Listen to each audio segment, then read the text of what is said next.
channel Elimika Mtandaoni. My name is Agustino Mogosi. Today we are proceeding with the fifth lecture on information system, and in this lecture we will be talking about types of information system. Speaking of types of information system, let me give you an introduction as to why we need to have information system. Take a note that there is no single system. There is no single system that can provide all information an organization needs. That means you cannot say that in all the activities that the organization perform, there can be one system that can accommodate all the activities. In fact, large and medium-sized firms have thousands of computer programs and hundreds of different systems. Even small firms have a collection of different systems. Let's take an example of the University of Dodoma as an organization. At the University of Dodoma, there are systems like SR2 for students' records. There is a system for repository. It is found under an URL of repository.udom.ac.tz. Hospital system, we have ALICE admission system, we have staff mail system, course evaluation system, staff bio portal system, meeting document system, library system, project system, and UDOM Ruhusa. A lot of systems are found at the University of Dodoma, but all these systems can be looked at two different perspectives. All these systems, we can look them at two different perspectives. We can identify the system by their major business functions. That is one perspective. Or we can identify system through the constituents that identifies the system in terms of the major organizational group that they serve. Remember, we have some organizational groups that these systems serve. We will talk about that in the coming lectures. Let us start with the business objective. And as we are talking of a business objective, that means we consider an organization that is made up of several departments. So an organization is made up of several departments. So speaking of system from a functional perspective, it means that we want to look at the information system basing on the functions that are done in a particular department. So from a historical perspective, the functional system it was developed by business firms. These systems were located in specific departments such as accounting department, such as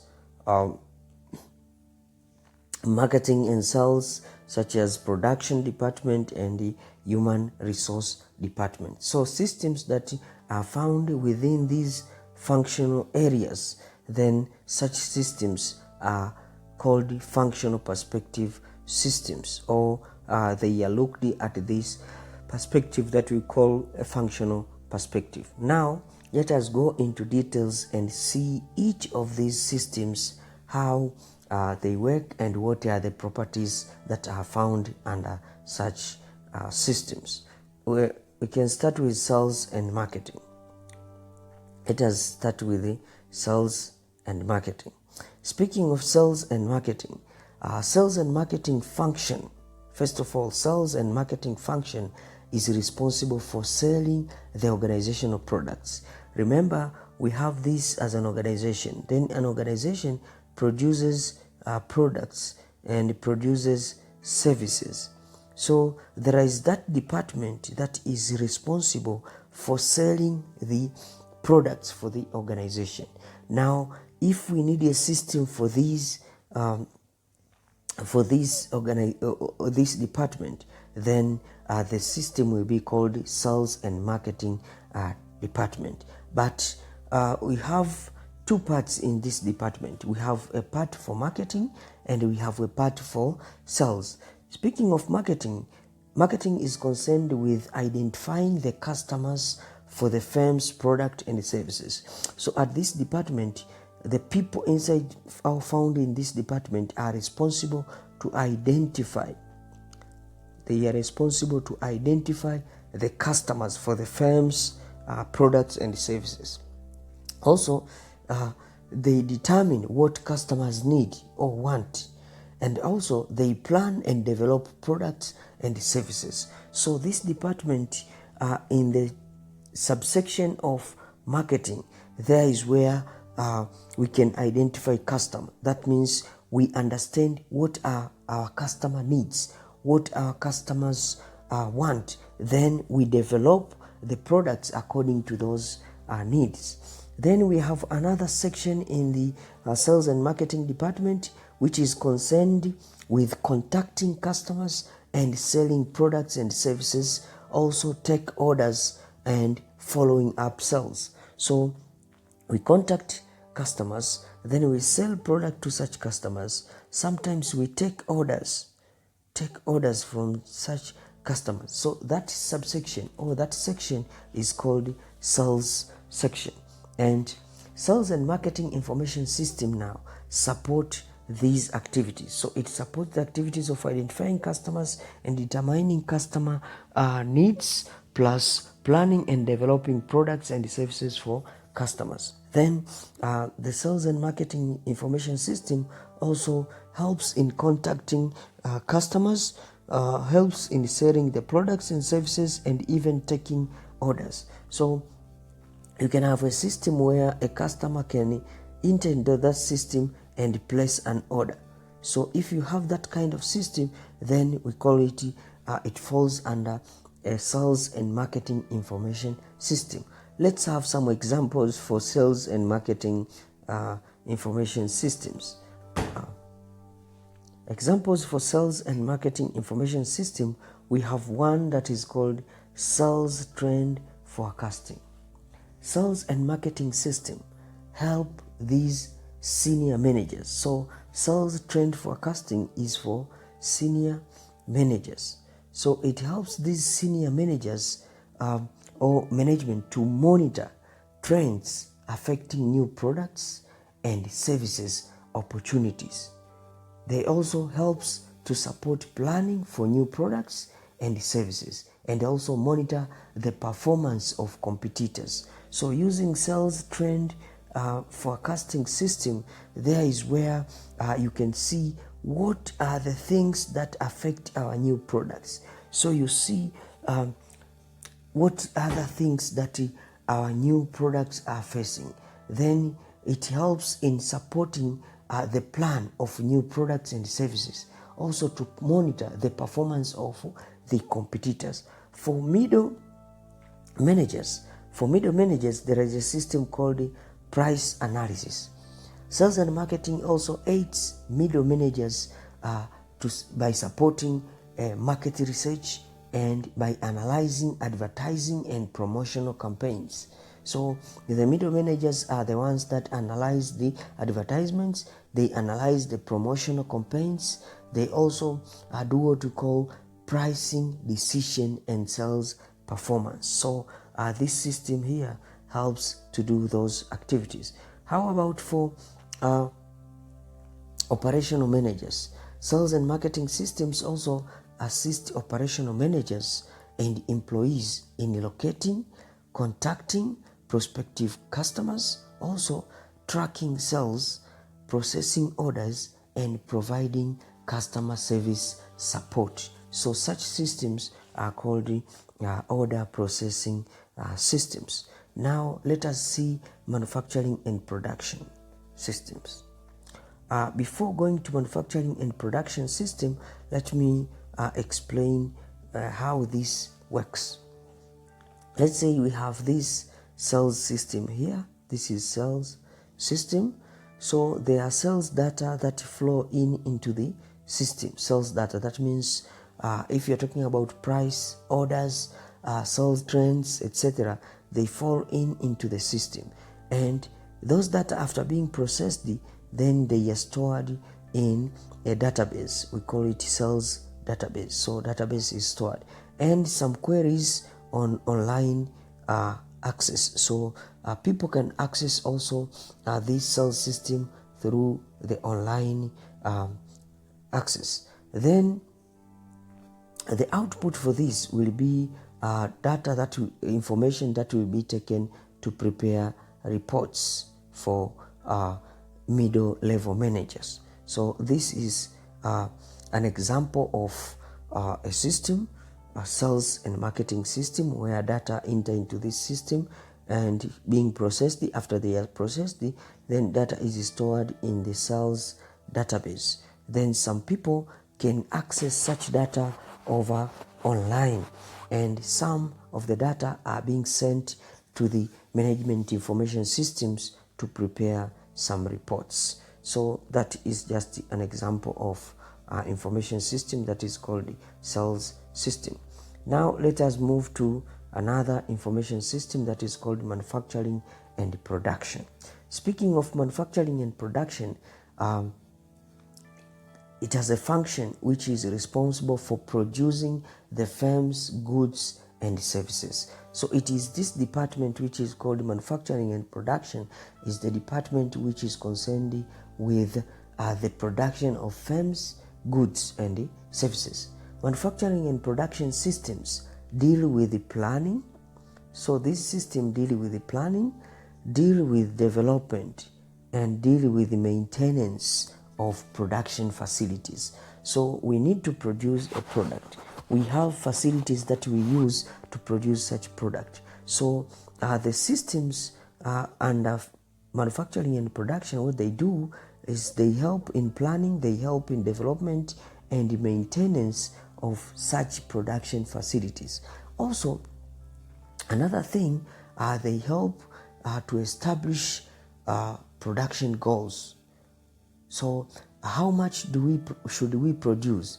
At what time should we produce? Such systems help in the production goals. Also in the acquisition, also in the storage and availability of production materials. These systems are also used. Another role of manufacturing and production systems is scheduling of equipment, facilities, materials, and labor required to fashion finished products.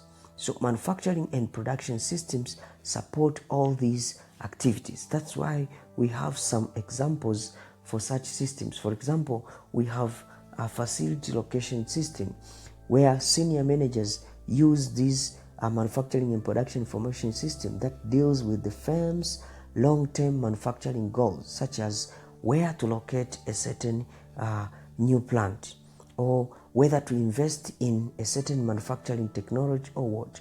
So speaking of facilities location information system is an information system that is used by senior managers. Then we have production planning. This is also under manufacturing and production system. It is for middle managers, and it is used to analyze. It is used to analyze and monitor manufacturing and production costs and resources. So analysis of costs and resources for production is done by these middle managers, and the system that they use is production planning information system. There is also another information system for operational managers, where operational managers use this manufacturing and production system to deal with the status of production tasks. So that is one among the examples of manufacturing and production system. Now we have another system which is called finance and accounting system. With the finance and accounting system, this one is responsible for managing firms' financial assets. Speaking of financial assets, that means we are talking about the cash that the company has, the stocks that the company has, the bonds and other investments, with the aim of maximizing the return of these financial assets. So the responsibility of finance and accounting department is on the management of financial assets. Also, the finance function is also in charge of managing the capitalization of the firms. That means funding new financial assets such as stocks, bonds, and other forms of debts. Also, to determine whether the firm is getting the best return on its investment, then the finance function must obtain a considerable amount of information from sources external to the firms. That is just one part that is called the finance function. How about the accounting function? Accounting function is responsible for maintaining and managing the firm's financial records. So things like receipts, things like disbursements, things like depreciation, things like payroll, all these account for the flow of funds in a firm, and they are the functions for the accounting department.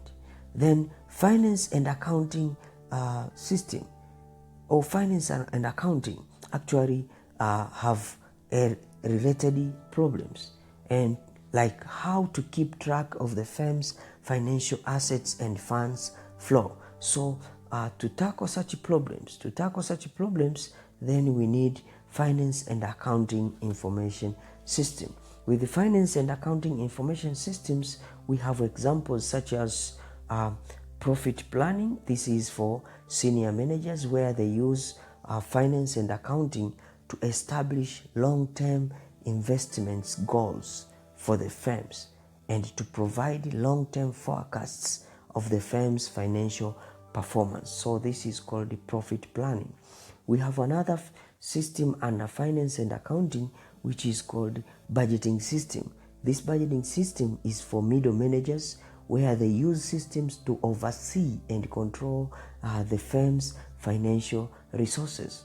We have also another information system that is called accounts receivable, where the operational management uses finance and accounting system to track the flow of funds in the firm through transactions such as paychecks, payments to vendors, and securities reports and receipts. So that is what we call finance and accounting system. We have another system that we called human resource systems.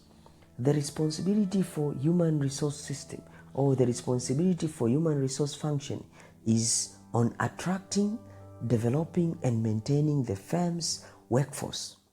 Human resource information system support activities such as identifying potential employees. You identify potential employees, maintaining complete records on existing employees, also to create programs to develop employees' talents and skills. Therefore, if that is the case, then we have examples for this human resource system. One example is human resource planning system, which helps senior managers to identify the manpower requirements, that is the skills, the educational level, the types of positions, number of positions, and even cost.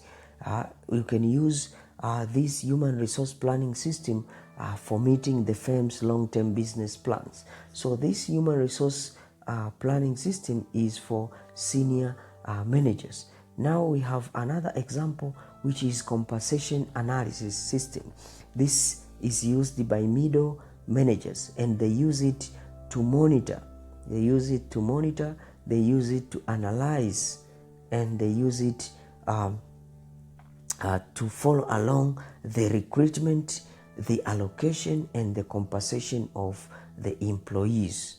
So that is used by middle level managers. We have another one which is called training and development.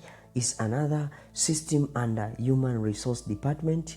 It is used by the operational managers to track the recruitment and placement of the firm's employees. So in order to recruit employees, then we need this training and development system. We have a lot of departments in organizations. So we can have a lot of information systems that fall under such departments. To mention a few, then we have just passed through these few departments and their information systems. So that is just one perspective of the types of information system that we have looked, which is under functional perspective. In the coming lecture, we will come up with another perspective that is called the constituency perspective, where we look different types of information systems basing on the levels of management. But with this lecture, we have just passed this through some functional